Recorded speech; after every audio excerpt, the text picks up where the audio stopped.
80 million years ago, disaster came to a world ruled by dinosaurs.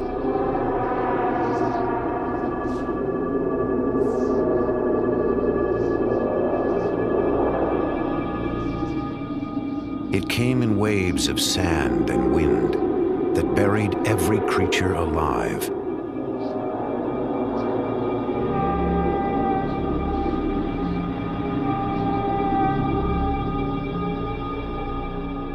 For eons, the dinosaurs lay entombed in a place that would one day be called the Gobi Desert, in a country named Mongolia. Among the dead was one of the strangest dinosaurs that ever lived. It was called Oviraptor. It was swift, smart, lethal. Now only bones tell us about its life and the vicious world it lived in.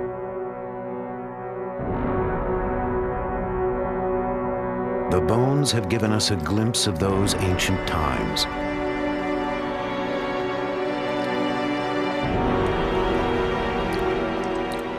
A dim reflection of life before history.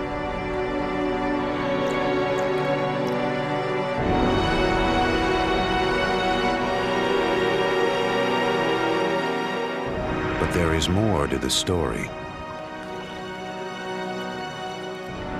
Still hidden in the vast emptiness of the Gobi.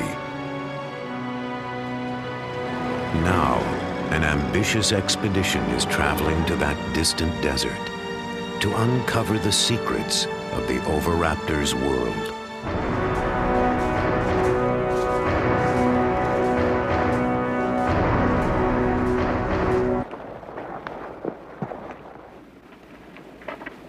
They don't exactly look like scientists. Often they're mistaken for each other. But Mike Novacek leads the expedition, along with colleague Mark Norell. They could be taken for surfers, but they're from the American Museum of Natural History. Scientists piecing together an ancient jigsaw puzzle of evolution and extinction. To me, it's so obviously important. I'm so emotionally bound up in this. I can't imagine why a knowledge of our history, of where we come from, isn't important to a human experience. Could you imagine what it would be like to live in the late 20th century and not know that extinction actually existed? There's also just a sense of discovery. I mean, every bone that we find tells us something about how the world was 80 million years ago, which is pretty neat. Just having a sense of history of what the planet was like and what the planet has gone through, I think just increases our appreciation for our own existence.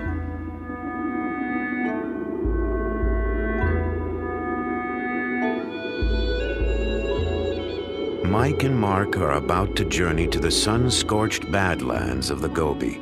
It's a desolate area, 500,000 dusty square miles of sand, scrub, and red rock cliffs.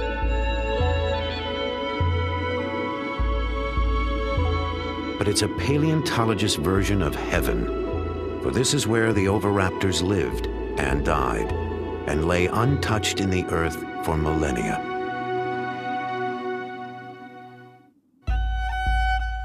Then in 1922, one of the most famous scientific expeditions in history wound its way toward Mongolia's dinosaur graveyard. Its leader was a charismatic and controversial explorer named Roy Chapman Andrews. Like Mark and Mike, he came from the American Museum of Natural History. But Andrews was an incurable publicity hound and a scientific cowboy. Where his paleontologist used a camel hair brush, Andrews hacked away with a pickaxe. But he found one of the richest dinosaur boneyards in the world. He returned with a spectacular collection of fossils and a library of stunning film images.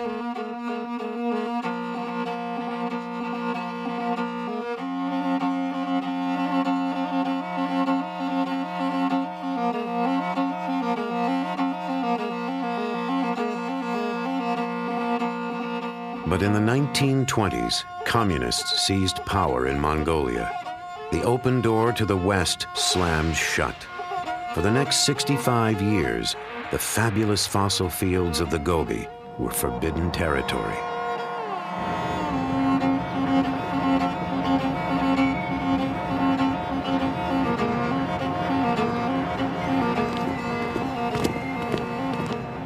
Now everything's changed. Only token symbols of Russia's domination remain. Finally, Western scientists can return. What about, we don't want those onions? They rot. They rot in 2 days. So I don't know. Mark and Mike were among the first scientists allowed in. They're now back for their 6th expedition with the Mongolian Academy of Sciences. 3 kilos? 3 kilos. 3 kilos. Yeah. All right, ready to rock. I'm ready to roll.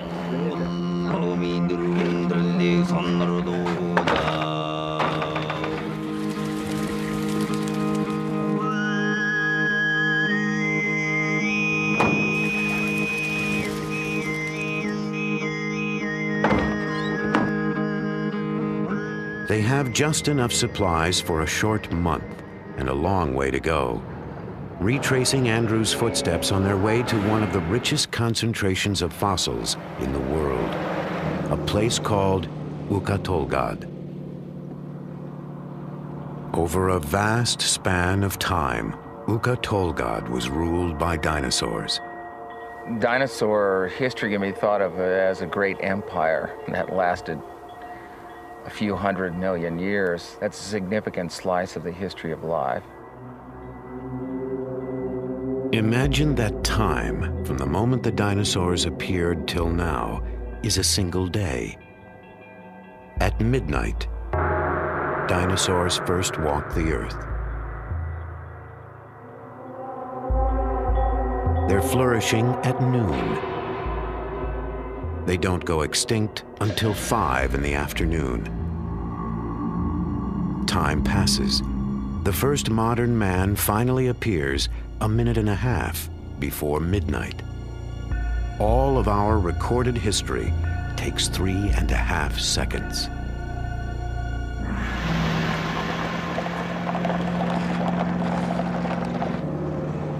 In the Gobi, time seems to have stood still. The Gobi is such a big place, and it basically has no life support system. We really have to bring everything with us. So all our food, all our fuel, which we're carrying in a fuel tanker, all our supplies have to be treated like we're actually exploring a polar region. In such a vast area, success is never certain. Even getting there can be a nightmare. Roy Chapman Andrews thought he'd solved the problem in the 20s with a new piece of technology. When it was announced that we were to attempt a scientific exploration of the Gobi Desert with a fleet of motor cars, men said that we were little less than fools. Only camels had been used in that country. We had 40 men, 8 motor cars, and 150 camels to carry supplies. It was the biggest land scientific expedition ever to leave the United States. Roy Chapman Andrews. From China, Andrews headed northwest. He left Peking, then crossed over the border, and drove deep into the parched heart of outer Mongolia. Mongolia, a land of painted deserts dancing in mirage. Mongolia, a land of mystery, of paradox and promise. A thirsty land, a land of desolation. Gazelles, wild asses, and wolves ranged the marching sands. Few explorers had been there, and they brought back tales of thirst, cold, and hunger. But Andrews found one more thing: mud. Our average speed was only 4 miles an hour. Rocks, ravines, washouts, and ditches followed one another in rapid succession.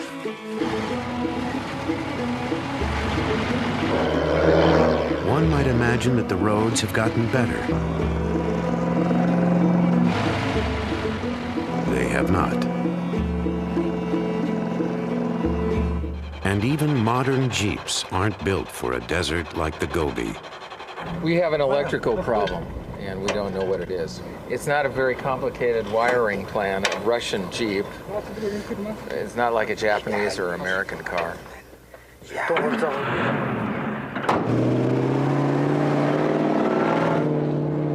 They're up and running, but next, it's a truck's turn. Piston, huh? We think it's piston number 6. A critical breakdown could have severe consequences. End of the expedition, if not the end of our lives. Maybe we'll make it. Oh, God. With the nearest gas station some 500 miles away and time already getting tight, things will have to go smoothly from now on.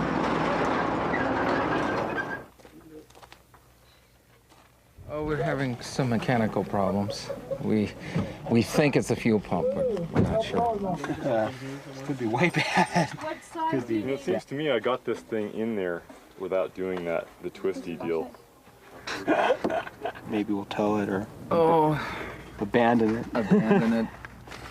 Get on with it. We can't stay here more than a day.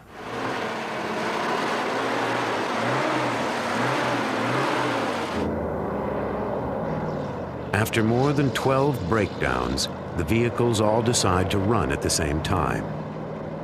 As they enter the dusty dinosaur fields of the Gobi, they're traveling a long way, backwards in time.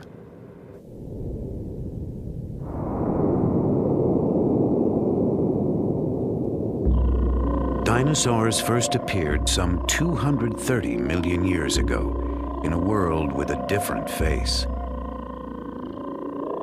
The creatures were thriving 100 million years later as South America and Africa split apart. About 75 million years ago, in the late Cretaceous period, dinosaurs began to disappear, leaving only bones behind. Their bones were more motionless than the continents. Then in the 1920s, Roy Chapman Andrews came to a remote place in the Gobi Desert he would name the Flaming Cliffs.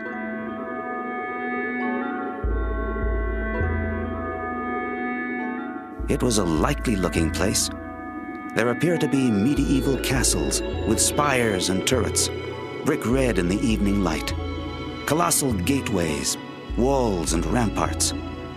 A labyrinth of ravines and gorges studded with fossil bones make a paradise for the paleontologist.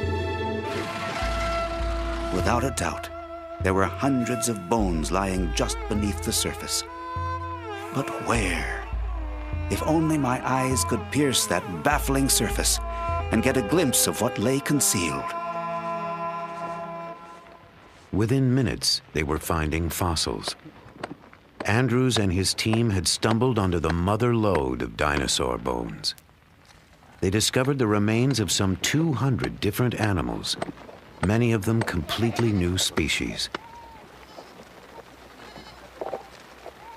The fossils revealed a world that Andrews found alien and terrifying. Dinosaurs were the sort of creatures you might think of as inhabiting another planet, or the kind you dream of in a bad nightmare.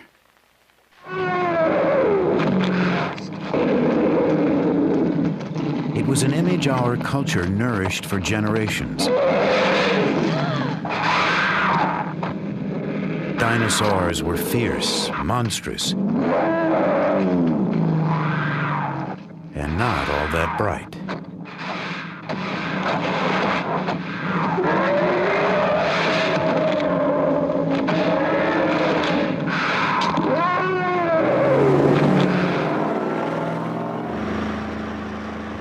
Many of the new ideas about dinosaurs are coming from the amazing boneyard called Ukatolgad. The team discovered the site 3 years ago, Now, to get to the dinosaurs, all they have to do is find it again. The maps in general are pretty lousy for the Gobi Desert. The towns on those maps are myths in many cases. We don't even pay any attention to any of the roads marked on those maps. They're completely wrong. Even a satellite tracking system doesn't always help. So the satellite may know where you are, but the road you need may be in a completely different direction. So the roads here are very confusing. There are no signs, and many of them lead nowhere.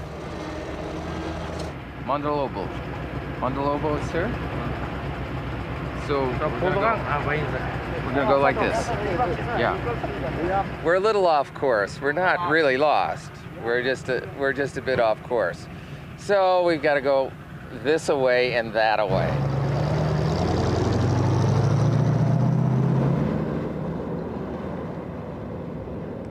At times, you have to go in circles to move forward. Roy Chapman Andrews, too, spent more than a few days wandering the Gobi. But in the end, he blundered into a discovery that stunned the world. A member of his expedition literally stumbled across a critical link in the great chain of being.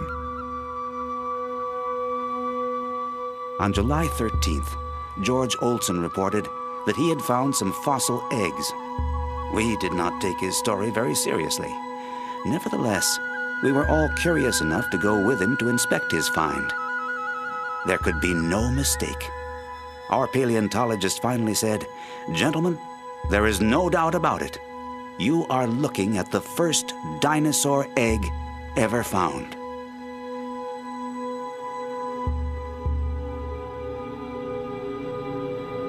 The discovery made Roy Chapman Andrews a national hero. But the eggs were not alone. Lying above the nest was a bizarre skeleton, a bird-like dinosaur unknown to man. It had apparently been caught in the act of murder, stealing the eggs.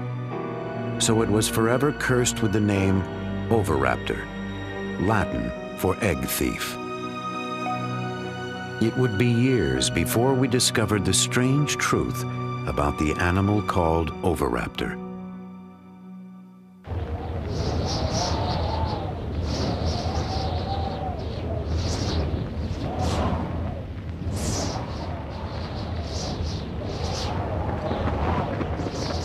In the late 20s, the winds of change blew fiercely over the great dinosaur fields of Mongolia. That's when Roy Chapman Andrews was forced to leave the Gobi forever. We are more than ever convinced that Central Asia was a paleontology Garden of Eden. Still, we have shown the way, have broken trail, as it were. Later, others will reap a rich harvest.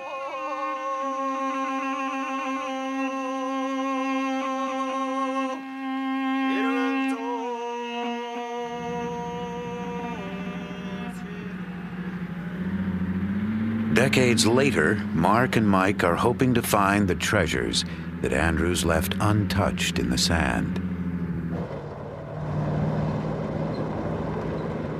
After more than a week in the blistering Gobi, they finally reach their goal, the brown hills of Ukatolgad.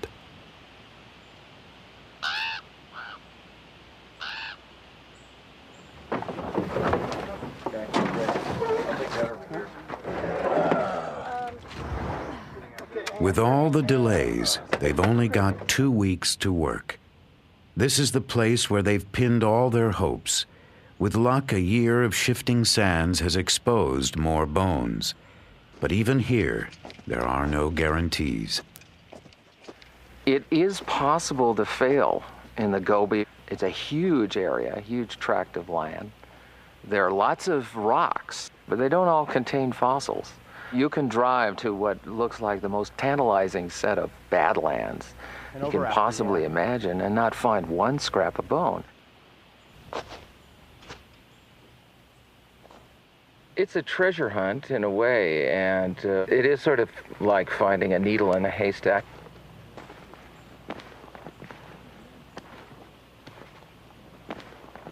But on this day, discovery and elation are immediate. Oh, I see it.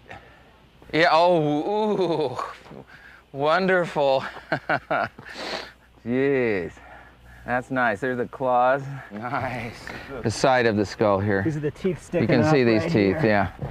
Each one of these is a socket for a tooth. Yep. Pretty big. This is the hand claw. Okay. Has this big thing right here on it. Retractor bulge. And it's a hand of an oviraptor. About medium. They've hit the jackpot. Among their first finds are oviraptors, the creature Andrews knew as egg thief. That's it. Nice. Yeah, this is an Oviraptor. Here's a big male.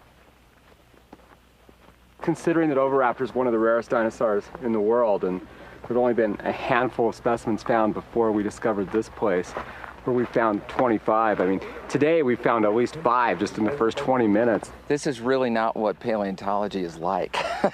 Most of the time, you don't go find 12 skeletons in a half an hour. There's another one right there, too. Yeah.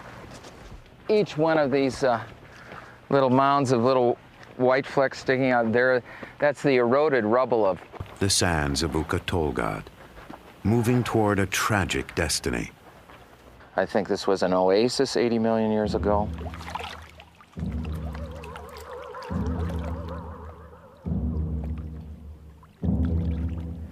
There are huge numbers of dinosaurs and other vertebrates congregating around maybe some water.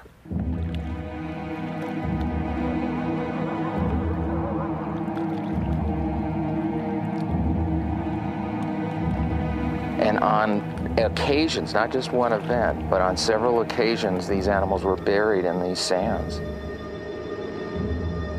We'd have to imagine an enormous sandstorm or an enormous force bearing down on these creatures for such a disaster. Some of the dinosaurs almost look like they're trying to swim to the surface, much like a skier in an avalanche, caught in some cases in their struggle to get out of this sand avalanche or great wall of sand that engulfed them. Perhaps they suffocated in the sand. Hey, I just swept there. Now you've made it all dirty again. Take pride in my work. So next year we'll bring some dust busters. The prehistoric sandstorm buried dinosaurs at every stage of life. And on their first expedition here, Mark and Mike made an unprecedented discovery: a nest with eggs. And inside one was an embryo. The embryo of an oviraptor, like a dinosaur on the half-shell.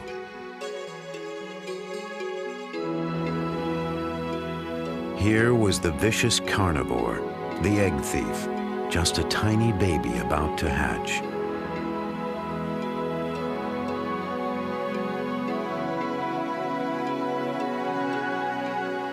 It was an important discovery, a secret moment in the very beginning of this strange dinosaur's life. That could be something. This year, they're hoping to find out more about the oviraptor and its fate.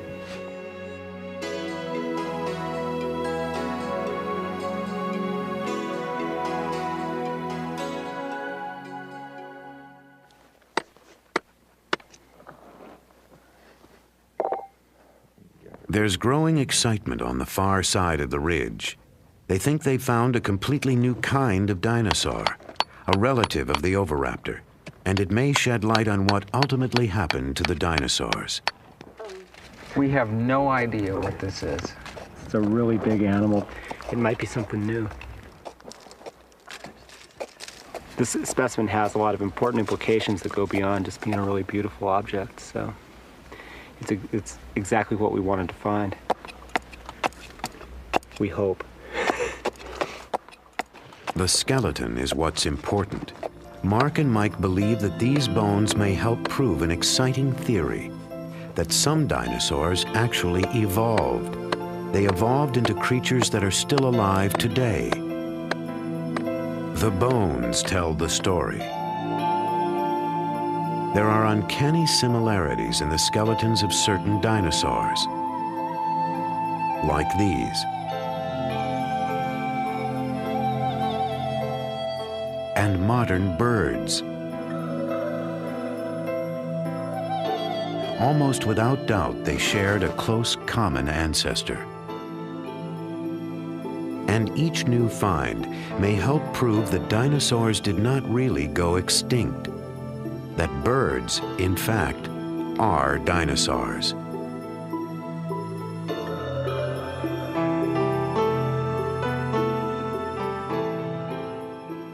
Dinosaurs need to be thought of as incredibly successful animals that exist with us today. We just call them birds. Our skies are filled with dinosaurs.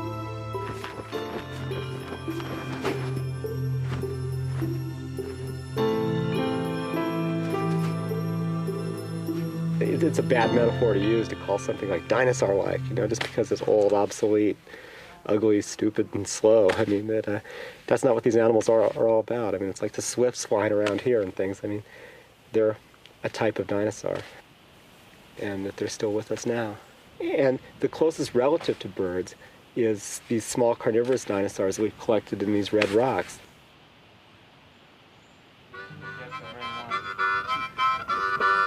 At day's end, hopes are high that this new find will help connect the dots between dinosaurs and birds. The feeling of anticipation is palpable, if not always exactly in key.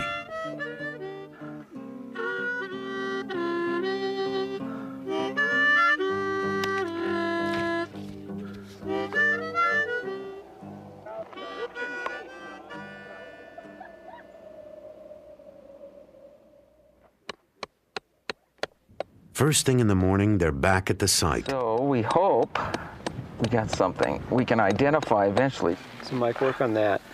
Kill that beetle while you're at it. Here we go, Mark. Okay, pry it out. As they pry the rock open, they sense trouble. Yeah. Oh. Look at that. Yeah. I don't know what that is. We're a bunch of scutes, maybe. I'm afraid to say. Could it be a theropod with arms? No. Well, there could be, but It's not known to science. I think what we're looking at is that there's a dead theropod right there that's gone, and we're excavating an ankylosaur. And the ankylosaurs are among the most common dinosaurs around. It's not a new dinosaur at all. It's not even related to birds. I'll show you. Clean. I'm sure this is an ankylosaur. I mean, I'm like 100% So just want to just go positive. away?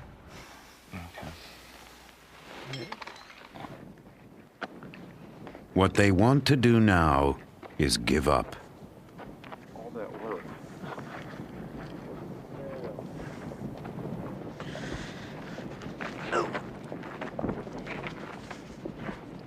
Today, the dinosaur hunters have tracked down approximately zilch. Well, you win a few and you lose a few. That's just...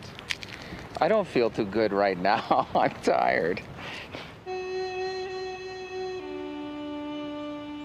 They've spent 2 fruitless days working in the blistering heat. But tomorrow will be another day. With any luck, a better one.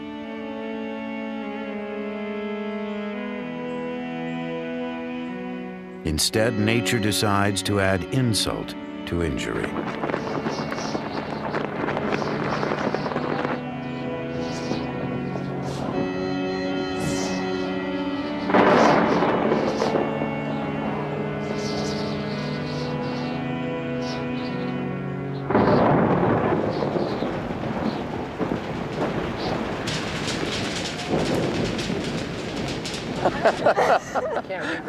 As Mongolian would say, Ik Boro, it's raining. Sounds like I'm bored. Yeah, it sounds like I'm bored, yeah.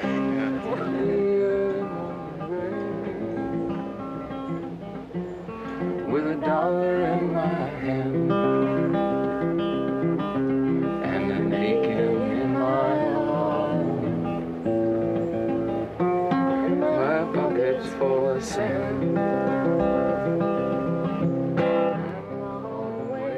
The sun burns off the disappointment.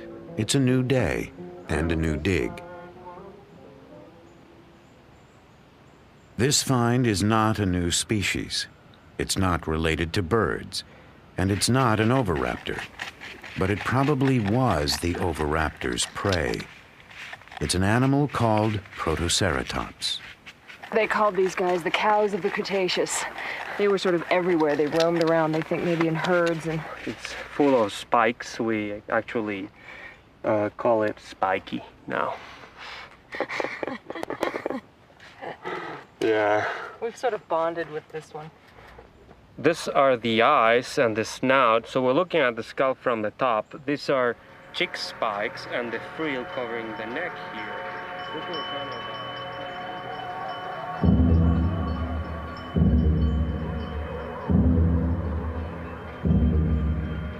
Protoceratops was a bizarre dinosaur, a hog-sized animal with a beak like a parrot's, a strict vegetarian that grazed the ancient Gobi. Around its head was an elaborate shield, but the shield didn't protect it from its enemies.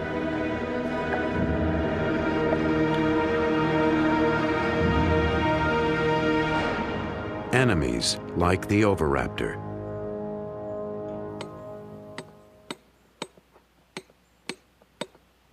And that's exactly what the team digs up next. Oviraptors, a pair of them, lying so close together they seem to describe an ancient romance. Yeah, we're kind of fond of them. Yeah. We're trying to figure out what names to give them. Yeah. Well, you know. Ozzie and Harriet, Romeo and Juliet. Batman and Robin. Well, we have a hypothesis they were holding hands. They were sort of reaching for each other across the miles. The star-crossed oviraptors are given the permanent nicknames of Romeo and Juliet. So we have one hand just down here. This is the other one. Krista now is gluing another hand. And this is, of course, the neck coming up and the head and the hip bone. And over here, we have a claw. It's a long, hard process to excavate the past, but they've done it before. Over the last few years, they've uncovered a world of almost preposterous beings.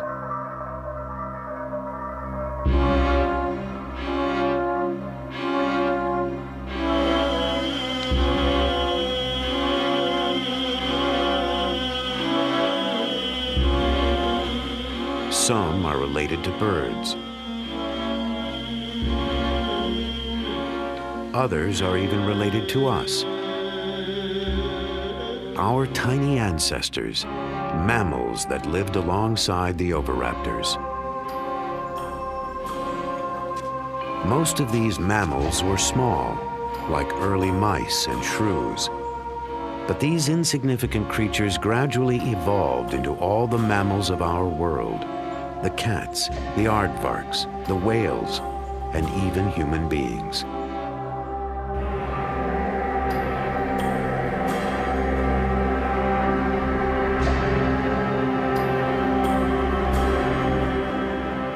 But sometimes evolution has to take a back seat to hygiene. We don't have much water here, so it's kind of hard to keep things clean. I thought I packed more shorts. For some reason, I messed up. I've got these on delicate.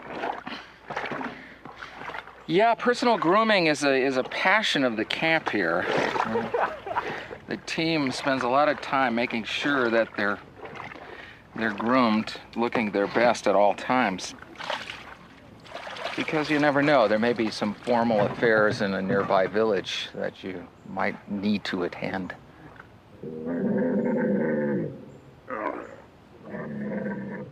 There are only a few days left. It's time for the second act of Romeo and Juliet. The oviraptors await a sheltering shroud of rags and plaster. They're now in the skillful hands of preparator Amy Davidson. I love skeletons. I actually never was that into dinosaurs as a kid, but I've always loved bones. And I have a background as a sculptor, and I've always admired the skeletons that we all have inside us as one of the most beautiful sculpture on Earth. And these fossil skeletons look almost as well preserved as yesterday's camel skeleton, but they're a dinosaur, you know. These fossils are forever.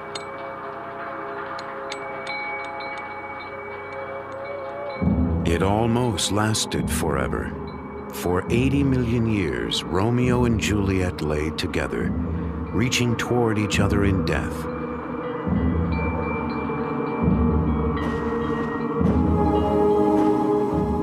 What were they like in life?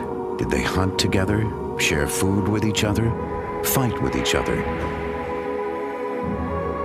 Or was this love among the oviraptors?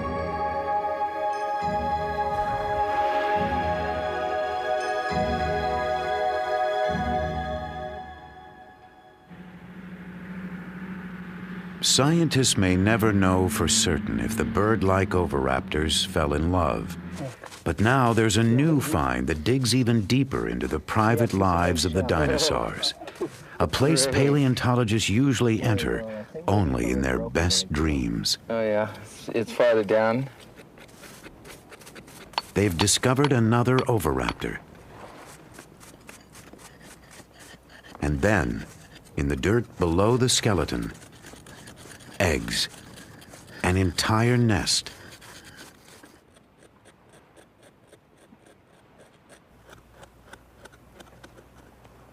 How many eggs now revealed? 1, 2, 3, 4, 5, 6, 7, 8, 9, and then 3 over there, 12. 12 eggs. All right. There's another one coming out right here. Now, this is really a great fossil find because it's one of the rare instances where we can capture a little bit of behavior that's 80 million years old. Here we have a sort of a day in the life or the death of a creature, of a dinosaur, in association with something it did during its life. This one was fossilized where it dropped, and it happened to drop right on top of its own nest. She didn't just drop there. The good mother oviraptor was sitting on the nest. They probably brought food to their nest, as birds do. And the good mother tended her eggs. Like a bird, she prodded them into a circle. The fearsome carnivore of the Gobi was parenting.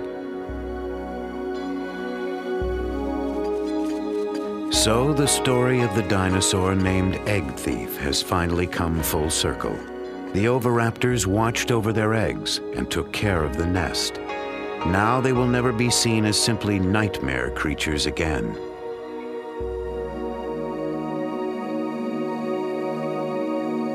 The dig has been everything the team could hope for. But to see what they've really got, they have to get all the fossils safely out of the ground, and then take them on a trip exactly halfway round the world. Sheathed in plaster, Romeo and Juliet are now heavy, but dangerously delicate, like Rice Krispies wrapped in concrete. No, you went that way. Okay, go that way. Sorry, I thought you meant push back. It's perfect. It's beautiful, Amy. More. It's beautiful. More. Okay. Nothing came out. Yeah. All right, Amy. Yeah. So far, so good. Now they have to convince the good mother oviraptor to come down from her hillside perch.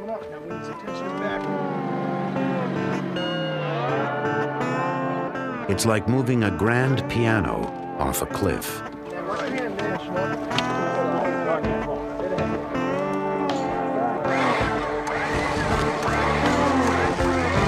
Come on, Dad. Romeo and Juliet prove just as stubborn.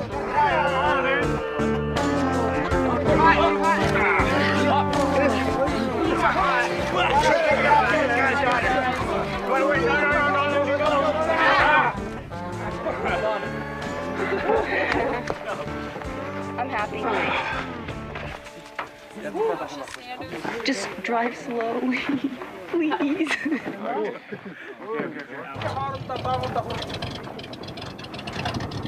It's not there yet. Could get lost in the mail.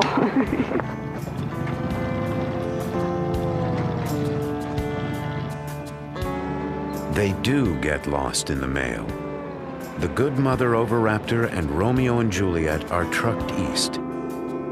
And then they disappear, lost somewhere in China.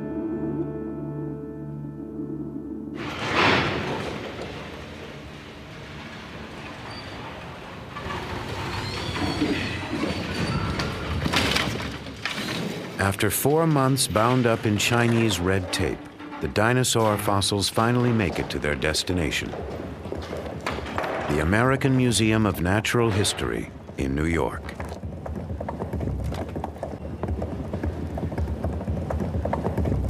The first arrival is Juliet. She's headed for Amy's lab, where if all goes well, they'll find out what ancient secrets lie beneath the recent coat of plaster. I'm really glad this is here. This is great. From the summer in the Gobi to the winter in New York City.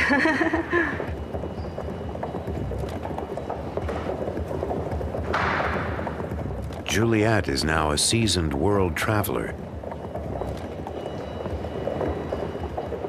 After 80 million years of repose, she's the new kid on the block.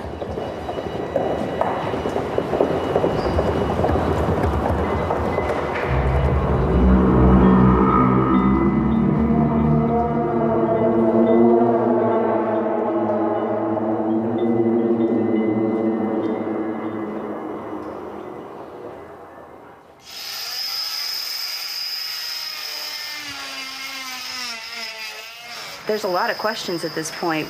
There could be anything in here. I have a feeling that this one's gonna be a nice skeleton. Oh, this is my guess. A nice skeleton, hopefully with a skull all laid out. It's pretty fun. And it's all mine.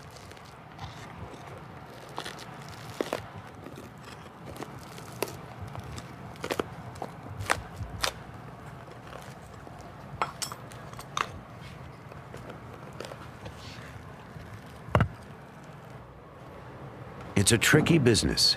Millimeters make all the difference. Yeah, this is good. I'm really glad I didn't saw through a bone in the process. It's weird. It's just opening this little window into this world I was living last summer. Yeah, this looks good.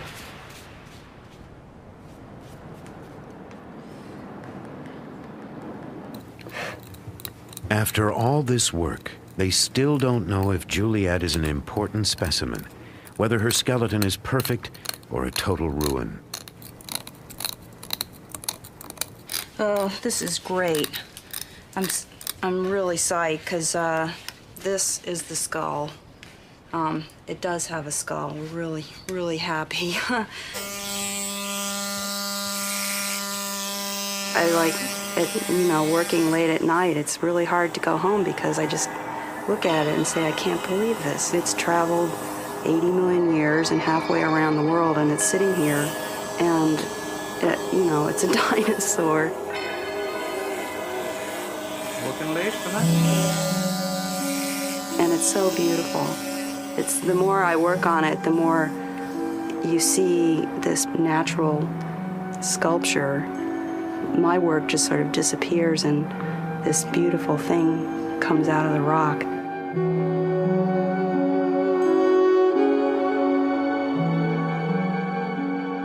The process takes weeks.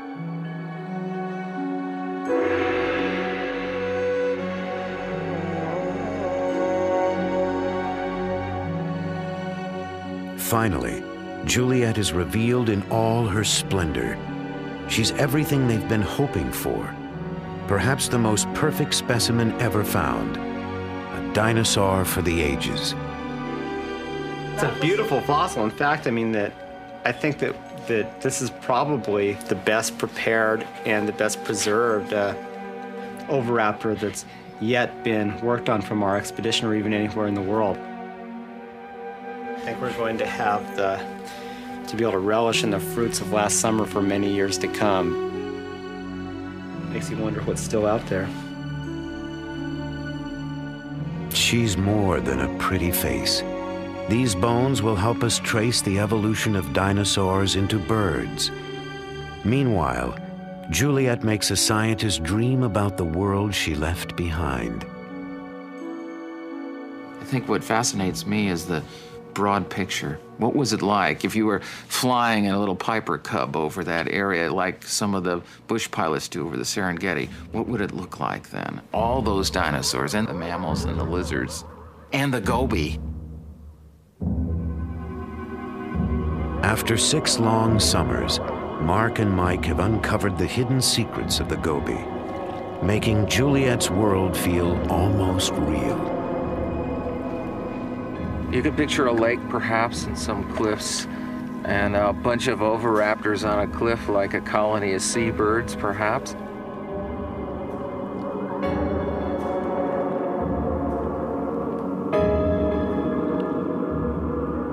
And a bunch of these tank-like ankylosaurs lumbering around near the pond. And perhaps a herd of protoceratops wandering through, and every once in a while, a vicious velociraptor coming over the hill to nab something.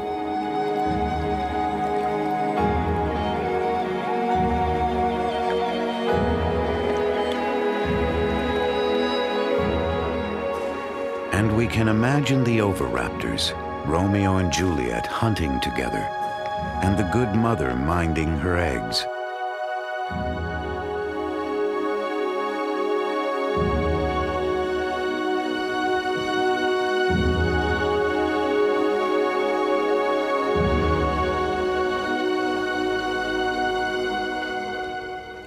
Unnoticed in its low station is our own ancestor, a tiny, tense creature lost among the powerful beings of the ancient goby.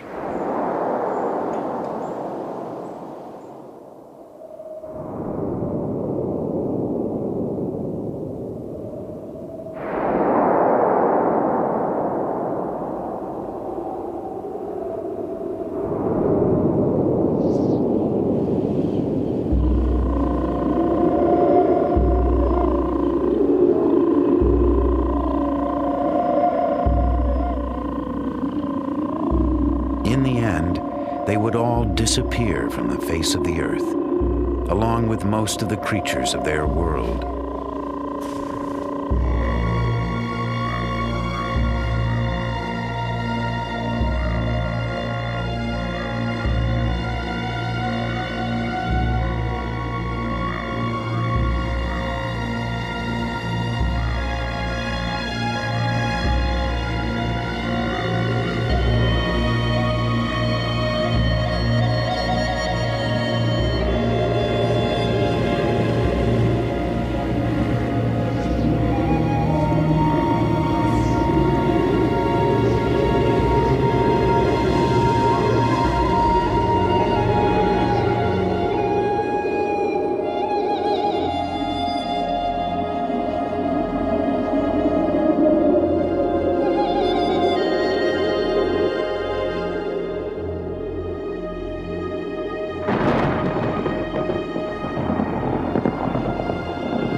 From our perspective, of course, this mass extinction event is not a big problem because we're part of the group that survived and started evolving into bats and large hoofed animals and lions and tigers and bears, and ultimately humans. Ultimately, humans, like the oviraptors and most of the dinosaur kingdom, may not be able to count on permanent residence on Earth. Every species that's ever lived has become extinct or will become extinct. And whether extinction is due to the total decimation of a population or whether it's due to the evolution of that species into another species, nevertheless, everybody becomes extinct eventually. So in that view, we've had it. Some species lived and then died out, a story like any other story. Others evolved, changed, and lived on. So perhaps a message about our own future is encoded in these silent remnants of the past. The only real knowledge we have of our distant biological past is from the fossil record. And it gives us a sense of who we are and where we sit in the world and what that world might become. Time is the hardest rock to pierce, and the story of life, with its infinite changes, is the greatest mystery we have. But the expedition has been blessed with luck. They've gazed into the past and brought the violent and tender world of the oviraptor that much closer to our own.